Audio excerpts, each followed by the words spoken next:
જય શ્રી સ્વામિનારાયણ.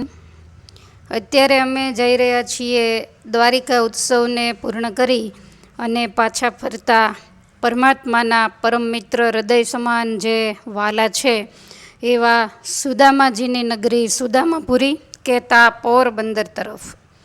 તો સરસ મજાની લીલીછમ હરિયાળી એના તમે રોડ ઉપર દર્શન કરી રહ્યા છો. બહુ સરસ મજાના રોડ છે.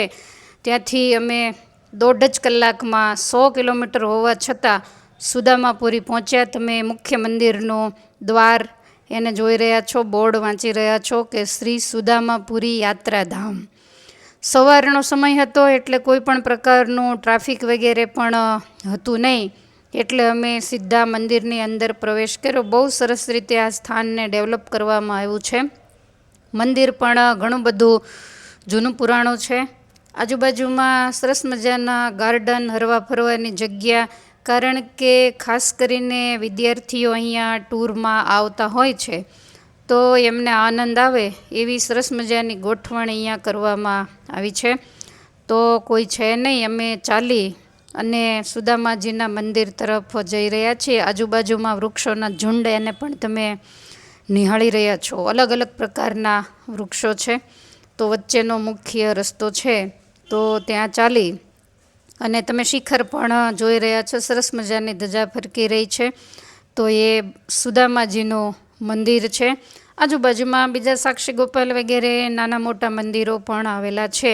સરસ મજાનું કલાકોતરણી કારીગરીવાળું જૂનું પુરાણું આ શિખર અને આખા મંદિરના ઘુમ્મટ, એનું બાંધકામ, એની કમાનો, એના સરસ મજાના સ્તંભ એ પણ તમે જોઈ રહ્યા છો.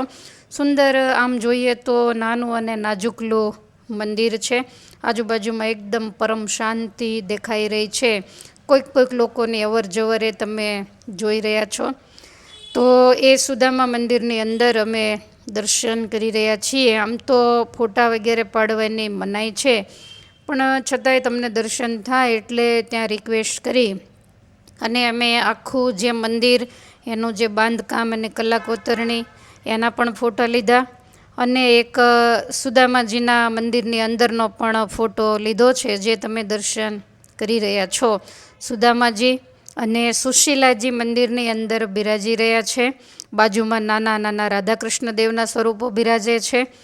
આજુબાજુની પ્રદક્ષિણામાં તમે જોઈ રહ્યા છો કે જે ચિત્રો છે, તો સુદામાજી જ્યારે દ્વારિકા આવ્યા ત્યારે પરમાત્માએ એના ચરણ ધોયા, એને સેવા કરી, એ સરસ મજાની છબી તમે જોઈ રહ્યા છો. પટરાણીઓ જળ રેડે છે, પરમાત્મા ચરણ ચંપી કરે છે. ત્યાંથી પ્રદક્ષિણાની અંદર થોડું આમ મંદિર આપણને જીર્ણ અને જર્જરિત દેખાય છે, કારણ કે ઘણા બધા વર્ષો ગયા એટલા માટે.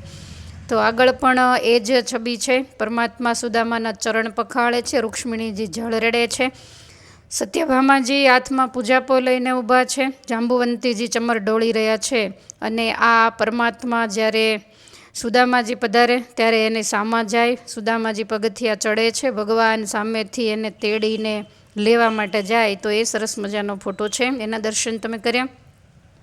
અને આ જે છે એ સુદામા કુંડ છે.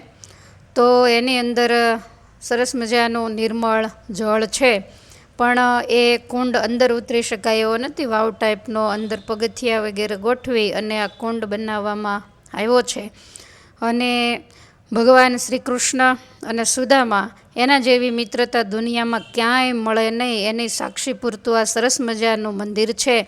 ચપટીસ ચોખામાં આપી દીધું એણે આખી ત્રિલોકીનું દ્રવ્ય, દીનાનાથે આપી દીધું. માન્યું નહીં અપસવ્ય, બનો મિત્ર તો બનો એવા, સુદામાને માધવા જેવા. અને કૃષ્ણ સુદામાની અદ્ભુત જોડી. આપણામાં કહેવત છે કે મિત્ર એવો શોધવો જે ઢાલ સરીખે હોય. તમે જોઈ રહ્યા છો ચોકની અંદર સરસ મજાની છબી છે, જેમાં ભગવાન શ્રી કૃષ્ણ અને સુદામા એ બંને ભાવથી ભેટી રહ્યા છે. તો મિત્ર એવો શોધવો જે ઢાલ સરીખો હોય, સુખમાં પાછળ પડી રહે અને દુઃખમાં આગળ હોય. અત્યારે મિત્રો તો હોય, પણ જ્યારે સુખ હોય ત્યારે આગળના આગળ હોય, જીવનમાં કંઈક દુઃખ આવે અને મદદની જરૂર પડે ત્યારે એ મિત્રતાને ભૂલી જતા હોય છે. તો આ મિત્રતાનો અદ્ભુત દાખલો એટલે શ્રી કૃષ્ણ અને સુદામા. તો વર્ષોના વર્ષો ગયા છતાં પણ ભગવાન પોતાના મિત્રને ભૂલ્યા નથી. એક દ્વારિકાના રાજા છે અને એકના જીવનમાં ગરીબીએ ભરડો લીધો છે, છતાંય પણ ભગવાન એ બધું ભૂલી અને પોતાના મિત્રને પોતાના જેવા જ સુખિયા કરવા માટે એના માત્ર 3 મુઠ્ઠી જે તાંદૂલ હતા એમાંથી પરમાત્માએ 2 મુઠ્ઠી તાંદૂલને આરોગ્યા અને એ 2 મુઠ્ઠીની અંદર સરસ મજાના મહેલો, એની અંદર રિદ્ધિ સિદ્ધિ વગેરે ભગવાને હાજર કરી દીધું. આજ પણ અહીંયા પૌવાનો પ્રસાદ ધરવામાં આવે છે એની યાદી માટે. અને ત્યાર પછી સુદામાજીએ પણ પરમાત્માના ઉપકારને યાદ રાખી અને કાયમને માટે પોતાના દિવસો જે હતા એને ભૂલ્યા નથી અને અખંડ જેણે પરમેશ્વરનો ભજન કર્યું છે, પરમાત્માના ઉપકારને સુદામાજી પણ ભૂલ્યા નથી. અને ભગવાન સુદામાજીને ત્યાં પણ આવેલા છે, કારણ કે 100 વર્ષ જ્યારે આ ધરતી ઉપર રહ્યા હોય તો કઈ જગ્યાએ એવી હોય કે જ્યાં પરમાત્માના પગલાં ન પડ્યા હોય. તો આ વિદ્યા ભણે છે એ દ્રશ્ય તમે જોઈ રહ્યા છો. જ્યારે સમય મળે ત્યારે જરૂરથી દ્વારિકા જાઓ તો સુદામાપુરીના પણ દર્શન કરજો. ભાવથી બધાઈને અમારા જય શ્રી સ્વામિનારાયણ.